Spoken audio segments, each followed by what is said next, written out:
In the village of Kumsi, farmers have achieved remarkable success this year. A total of 13 farmers have cultivated 90 acres using the SRT, Saguna regenerative technique method.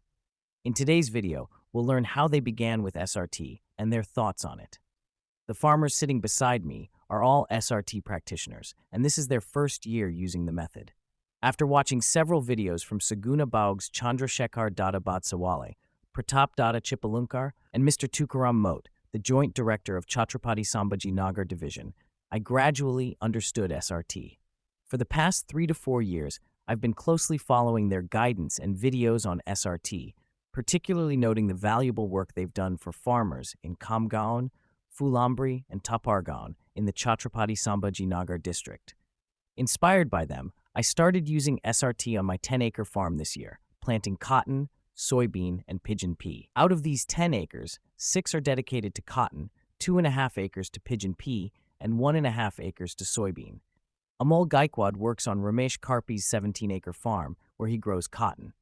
Sambhaji Thokar has planted cotton on 1.5 acres, while Sambhaji Dormar has planted cotton on 1 acre. Many people are beginning to understand the SRT technique now. SRT stands for Saguna regenerative technique. So, what differences do you notice between SRT and traditional farming? In SRT, the raised beds are prepared just once, and seeds are sown on these beds either using a seeder or manually by laborers. There is no need for weeding. If weeds do appear, herbicides are used to kill in situ in the place. After harvesting, the crop residue is left in the field, where it decomposes and enriches the soil with organic matter, benefiting the next crop. In traditional farming, tillage needs to be done every year, costing around 5,000 to 6,000 rupees per acre. In contrast, with SRT, the raised beds are prepared only once and can last for 15 to 20 years, eliminating the tillage cost from the second year onward. Weed control is done through selective herbicides based on the crop. If the weeds grow large, a hood is attached to the spray nozzle of the sprayer, allowing selective application of herbicide. In traditional farming, each weeding costs 4,000 to 5,000 rupees per acre. Due to labor shortages, workers often have to be brought in by rickshaw from nearby towns, adding to the cost. I have 25 acres, and if I were to weed the entire farm, it would cost around 1 lakh rupees, and weeding usually needs to be done twice, doubling the cost.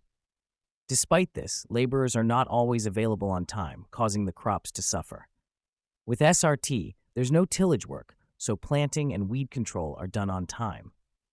SRT is a new method, and traditionally the belief is that the field should look clean and tidy, but SRT fields don't appear that way. There's no benefit to plowing the field for the sake of appearance.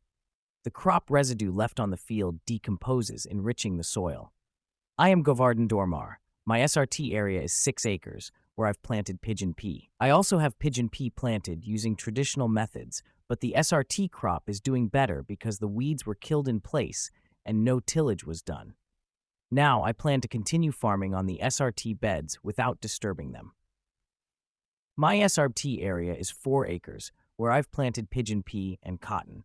SRT farming is new to us, but the crops are doing well. The cotton crop on the raised beds is better than the traditional cotton crop.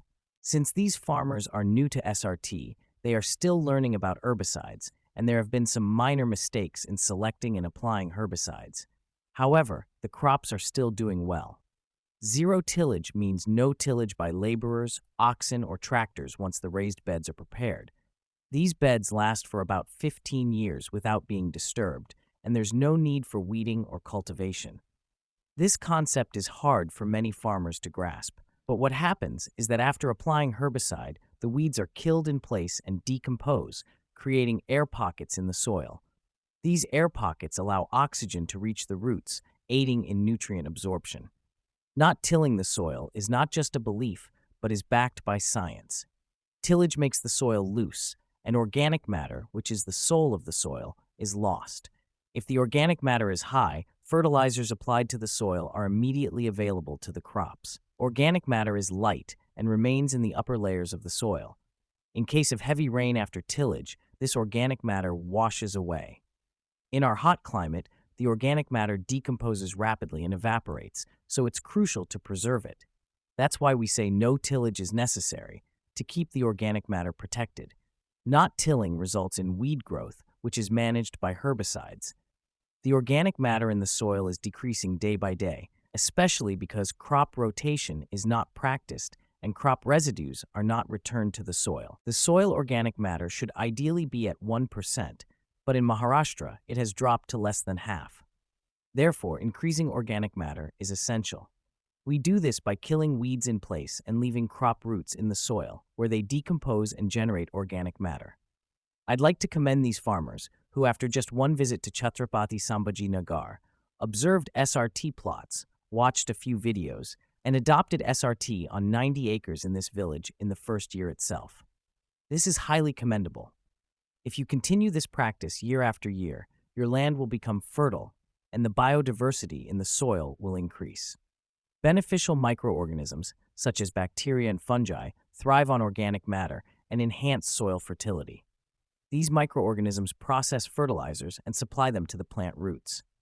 As your soil's organic matter increases, so will these beneficial microorganisms, making fertilizers more effective. This method of increasing organic matter is scientifically sound, and many farmers in Chhatrapati Sambhaji Nagar have shown that it increases soil organic matter by 100%. This does not reduce yields. In fact, they increase each year. Additionally, the amount of fertilizer needed decreases, and the crops become less susceptible to pests and diseases, reducing the need for pesticide sprays. The most important aspect is that labor is hard to find, and this method eliminates the need for labor, oxen, or tractors. In the village of Tokal in Kannad Taluka, Chhatrapati Sambhaji Nagar district, all the farmers took an oath in the temple they would no longer till the land and even sold their oxen. Today, the entire village farms exclusively using the SRT method. Kumsi village is following a similar path, and I congratulate everyone for that. Thank you.